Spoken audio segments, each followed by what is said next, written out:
నమస్తే welcome to our channel నేను సౌజన్య breaking news చూస్తున్నాం ఆల రామకృష్ణారెడ్డి మళ్ళీ వైసీపీలో చేరడం జరిగింది సో ఇంతకు ముందు మనందరం చూసాము ఆయన పదవికి రాజీనామా చేశారు వైసీపీ పార్టీకి కూడా ఆయన రాజీనామా చేయడం జరిగింది సో ఎందుకు చేస్తున్నానని చెప్పేసి ఆయన ప్రెస్ మీట్ కూడా మనందరికీ ప్రెస్ మీట్ పెట్టి మరీ తెలియజేశారు ఇప్పుడు మళ్ళీ వెనక్కి రావడం వెనక ఏం జరిగి ఉండొచ్చు సో అక్కడ గంజి చిరంజీవి గారికి వ్యతిరేకత ఉంది కాబట్టి ఈయన ఏమైనా పిలిపించుకున్నారు జగన్మోహన్ రెడ్డి లేకపోతే ఆల రామకృష్ణారెడ్డికి కాంగ్రెస్లో ఏమన్నా ఎదురైందా నెగిటివిటీ అనేది సో కాంగ్రెస్లో చేరి నేను షర్మిలతో ఉంటానని చెప్పేసి ఆయన చెప్పడం జరిగింది చాలా వ్యాఖ్యలు చేశారు వైఎస్ఆర్ పార్టీకి సంబంధించి మళ్ళీ ఇప్పుడు ఏ విధంగా ఏం ఉండడం వల్ల ఏ లాభం కోసం ఆయన ఈ పార్టీలో మళ్ళీ చేరిక చేసేటువంటి అవకాశం ఉంది అండ్ అలాగే మరిన్ని అంశాల గురించి మనతో మాట్లాడడానికి విశ్లేషించడానికి ఈరోజు మనతో పాటు ఉన్నారు రాజశేఖర్ గారు రాజకీయ విశ్లేషకులు వారితో మాట్లాడదాం నమస్తే రాజశేఖర్ గారు నమస్తే మేడం సౌజన్య మేడం బాగున్నారా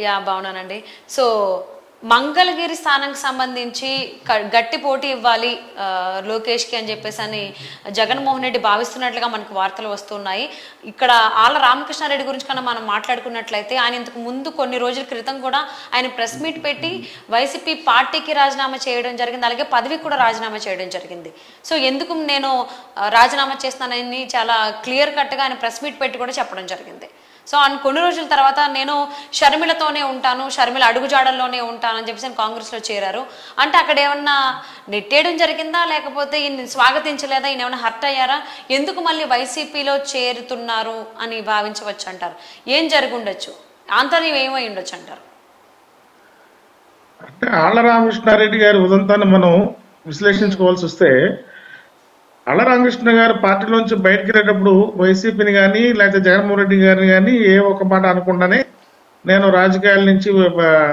వైసీపీ రాజకీయాల నుంచి బయటకు వెళ్తున్నానని చెప్పడం తర్వాత షర్మిల గారు కాంగ్రెస్ పార్టీ అధ్యక్షురాలు అవగానే నేను షర్మిల గారి నడుస్తాను ఇక నా రాజకీయ పైన అంతా షర్మిల గారే ఉంటాయని చెప్పి ఆయన ఆ రోజు ప్రకటించడం జరిగింది యాక్చువల్గా ఆ రోజున ఆర్కే గారికి మంగళగిరి సీట్ ఇవ్వట్లేదనో లేకపోతే ఇంకో రకంగానో ఆర్కే గారి మీద ఎటువంటి కామెంట్ కూడా ఆ రోజున వైసీపీ అధిష్టానం చేయలేదు కాకపోతే అక్కడ గంజి చిరంజీవి గారిని తీసుకుని బీసీ సామాజిక వర్గంగా తన సామాజిక వర్గం ఎక్కువగా ఉన్న మంగళగిరి నియోజకవర్గంలో ఆ సామాజిక వర్గానికి చెందిన గంజి చిరంజీవి ఒక బలమైన నాయకుడిగా అక్కడ ఉన్నారు కాబట్టి ఆయన్ని ఆ నియోజకవర్గ ఇన్ఛార్జ్ గా నియమించడం జరిగింది ఈ నియమిస్తారన్న లీకేజీ ఆళ్ల రామకృష్ణ గారికి తెలియటం రేపొద్దున సీట్ల విషయంలో కూడా తన కాదని చిరంజీవి గారికే మంగళగిరి టికెట్ వస్తుందన్న ఆలోచనతో ఎందుకు వచ్చింది మనం ముందుగానే మనమే గౌరవంగా పక్క తప్పుకుంటే బాగుంటుందన్న ఉద్దేశంతో ఆ రోజు ఆర్కే గారు నిర్ణయం తీసుకోవడం జరిగింది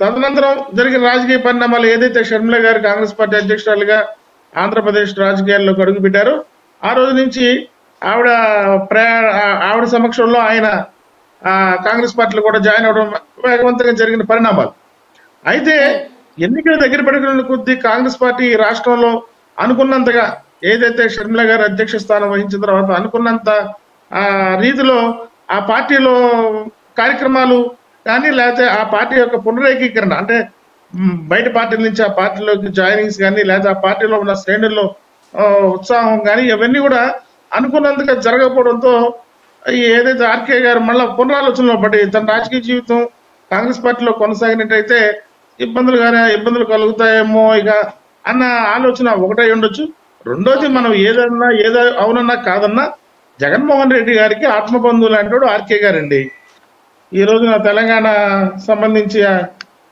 ఓటుకు నోటు కేసులో కానివ్వండి ఇవన్నీ కూడా రాజశేఖర్ గారు సో ఓన్లీ ఒంటరిగా రాకుండా ఆళ్ల రామకృష్ణారెడ్డి గారు ఇక్కడ సోదరుడు అయోధ్య రామిరెడ్డి గారితో వచ్చి జగన్ ని కలవడం జరిగింది అంటే ఇక్కడ మధ్యలో సంధి కుదిర్చింది అయోధ్య గారు అనుకోవచ్చా లేకపోతే జగన్మోహన్ రెడ్డి పిలిచారని చెప్పి భావించవచ్చా ఇప్పుడు అయోధ్య రామిరెడ్డి గారు వైసీపీకి రాజ్యసభ సభ్యులు ఆయన జగన్మోహన్ రెడ్డి గారికి అత్యంత సన్నిహితులు ఈ విషయం మనం జగమెరిగిన సత్యం ఏదైతే ఈ నియోజకవర్గానికి సంబంధించి విజయసాయి రెడ్డి గారిని ఇన్ఛార్జ్ చేశారో మంగళగిరి సంబంధించి ఎందుకంటే అక్కడ లోకేష్ గారు పోటీ చేస్తున్నారు కాబట్టి ఏదైతే మంగళగిరి శాసనసభ అసెంబ్లీ స్థానం ఉందో దాన్ని ప్రతిష్టాత్మకంగా వైసీపీ భావించి ఏదైతే సామాజిక సమీకరణాల ద్వారా అభ్యర్థులను ఎంపిక చేయాలనుకున్నా కానీ తదనంతరం వచ్చిన పార్టీ తరఫున చేసిన సర్వే రూపేణ కానివ్వండి అక్కడ ఆ పార్టీ ఇంటర్నల్ గా జరిగిన వ్యవహారాల్లో అంత సుముఖంగా చిరంజీవి అభ్యర్థిత్వానికి అంత సుముఖంగా లేరనే వార్తలు మనం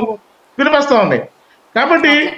ఏదేమైనా సరే ఒక బలమైన అభ్యర్థిగా ఉండాలంటే లోకేష్ కి ధీటుగా పార్టీ అభ్యర్థిగా ఉండాలంటే అది ఆర్కే అయితేనే బాగుంటుందనే ఉద్దేశంతో విజయసాయి రెడ్డి మరి 2 రోజుల క్రితం ఆయన్ని పర్సనల్ గా కలవడం, ఆయనతో మంత్రాలు జరగడం, తత్ఫలితంగా ఆర్కే గారు కూడా దాని సానుకూలంగా స్పందించడం, ఈ రోజున ముఖ్యమంత్రి జగన్మోహన్ రెడ్డి గారితో ఆయన ఇంకొద్దిసేపట్లో సమావేశం కానుండడం కూడా మనం చూస్తా ఉన్నాం. అంటే రాజశేఖర్ గారు ఇంకొక మాట ఇక్కడ ఏంటి అని అంటే, లోకేష్ గారికి గట్టి పోటీ ఇవ్వడానికి వైసీపీలో ఆల రామకృష్ణారెడ్డి తప్ప వేరే ఎవ్వరూ లేరు.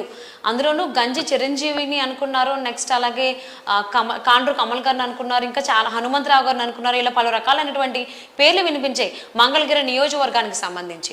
సో వీళ్ళెవ్వరూ గట్టి పోటీ ఇవ్వలేరు లోకేష్ కి, కేవలం ఆల రామకృష్ణారెడ్డి అయితేనే ఇవ్వగలరు. ఎందుకంటే ఇప్పుడు ఆల్రెడీ 2 సార్లు ఆయన అక్కడ ఆ స్థానం నుంచి గెలవడం జరిగింది.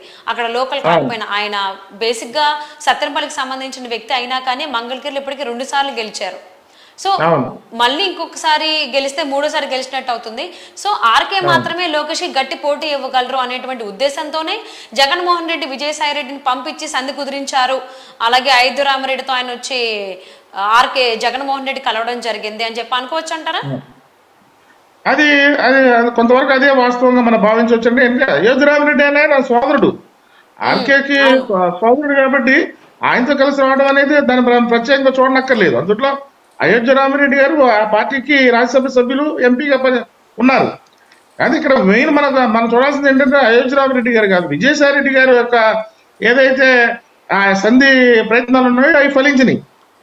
విజయసాయి రెడ్డి గారికి గత 2 రోజుల క్రితం ఆర్కే గారిని స్వయంగా కలవడం, ఆయన్ని తన మళ్ళా తిరిగి పార్టీలో పునఃప్రవేశించే విధంగా ఆయన నచ్చజెప్పడం, ఈ ఏదైతే ఈ ప్రయత్నాలు ఉన్నాయో ఆ ప్రయత్నాలు ఫలింపు ముగింపు ఈ రోజున జగన్మోహన్ రెడ్డి గారితో ఆర్కే గారు కలవడం అనేది యథావధ ఏంటంటే మంగళగిరి అభ్యర్థిత్వం గురించి హామీ లభించింది కాబట్టి ఆర్కే గారు తిరిగి రావడం అనేది కాదండి. ఇక్కడ రాజకీయ పునరేకీకరణలో తమ రాజకీయ జీవితం అనేది కొనసాగింపులో కాంగ్రెస్ పార్టీకి అనుకున్నంతగా ప్రజల్లో హైప్ రాలేదు. ఆ పార్టీ కూడా భవిష్యత్తులో కూడా అనుకున్నంతగా ఆ పార్టీకి ఏదైనా అవకాశం వచ్చే అవకాశం కూడా లేదు కాబట్టి తిరిగి మళ్ళీ తను ఎలాగో తెలుగుదేశం పార్టీలోకి వెళ్ళలేడు. ఎందుకంటే తెలుగుదేశం పార్టీ న్యాయపరంగా పోరాటం చేసిన వ్యక్తుల్లో ఆర్కే గారు ప్రథముడు కాబట్టి మన తెలుగుదేశం పార్టీలోకి వెళ్ళడం అనేది ఈ ఎన్నికలకు సంబంధించి జగన్మోహన్ రెడ్డి ఫాలో అవుతున్న ఫార్ములా ప్రకారం సిట్టింగ్ ఎమ్మెల్యేలకు కావచ్చు, సిట్టింగ్ ఎంపీలకు కావచ్చు టికెట్ ఇవ్వకూడదని చెప్పేసి ఆయన భావిస్తున్నారు.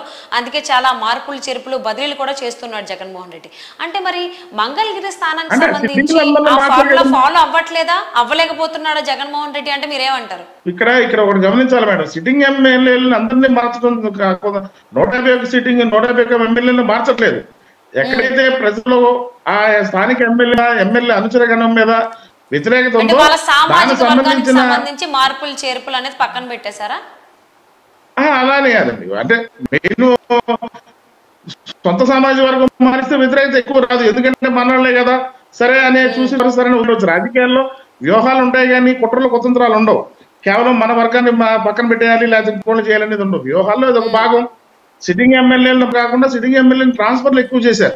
మీకు ఇంత జాబితా వచ్చిన దృష్టిలో కూడా మనకు ఎమ్మెల్యేలకు టికెట్లు ఇవ్వకుండా ఉన్నది మనం 2 అంకెల్లోనే ఎక్కువగా మార్చడం అనేది జరగలేదు. కానీ ఇక్కడ మనం ఆలోచించాల్సింది ఏంటంటే జగన్మోహన్ రెడ్డి గారు ఒకటే నిర్ణయంతో ఉన్నాడు. ఆయన ఏదైతే సామాజిక సమీకరణాల మీద బేస్ అయ్యే ఈ రోజు అభ్యర్థుల ఎంపిక అనేది చేస్తూ జరుగుతూ ఉంది.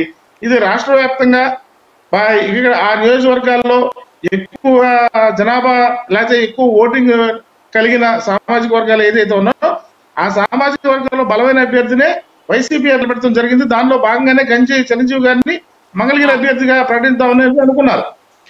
అభ్యర్థిత్వాన్ని గంజి చిరంజీవి గారి సామాజిక వర్గం మంగళగిరి నియోజకవర్గంలో ఎక్కువగా ఉన్నా కానీ చిరంజీవి గారి అభ్యర్థిత్వం మీద అంతర్గతంగానే వ్యతిరేకత రావడం, కానీ సామాజిక వర్గంగా అంత బలహీనంగా ఉన్న మిగతా అన్ని అంగుల్లో కూడా ఆర్కేకి ఒక బలమైన అభ్యర్థిగా ఉండవచ్చు ఖచ్చితంగా. అందులో మంగళగిరి నియోజకవర్గం అంటే అమరావతికి సంబంధించింది కాబట్టి అమరావతి ఇష్యూని ఈ రోజు రాష్ట్ర వ్యాప్తంగా రాబోయే రోజుల్లో కూడా అదే ఇష్యూగా ఉంటుంది కాబట్టి ఆ నియోజకవర్గంలో తన సొంత సామాజిక వర్గానికి తన సొంత మనుషులు ఎమ్మెల్యేగా ఉంటే తనకి రేపొద్దున ప్రభుత్వ పరంగా ఎటువంటి ఇబ్బందులు ఉండవు అనే ఆలోచన కూడా ఈ రోజున వైసీపీ అధిష్టానం అనుకుండొచ్చు. కాబట్టి ఆర్కేని మళ్ళీ తిరిగి పార్టీలో చేర్చుకోవడం, మరి అతనికి మళ్ళీ తిరిగి ఎమ్మెల్యే టికెట్ మళ్ళీ అతనికే ఇస్తారా, లేకపోతే చిరంజీవి గారికి ఆర్కే గారికి మధ్య సయోధ్య గురించి ఇచ్చి వారిద్దరిలో ఒకరి టికెట్ కేటాయించి దాని ద్వారా ముందుకెళ్తారనేది రాబోయే రోజుల్లో చూడవచ్చు. తప్పకుండా అండి. And thank you so much for spending your valuable time with us, Rajasekhar గారు. Thank you madam. నమస్తే అండి. నమస్తే అండి. సో బ్రేకింగ్ న్యూస్ చూస్తున్నాము. ఆళ్ళ రామకృష్ణారెడ్డి మళ్ళీ యూటర్న్ తీసుకున్నారు వైసీపీలో చేరడానికి.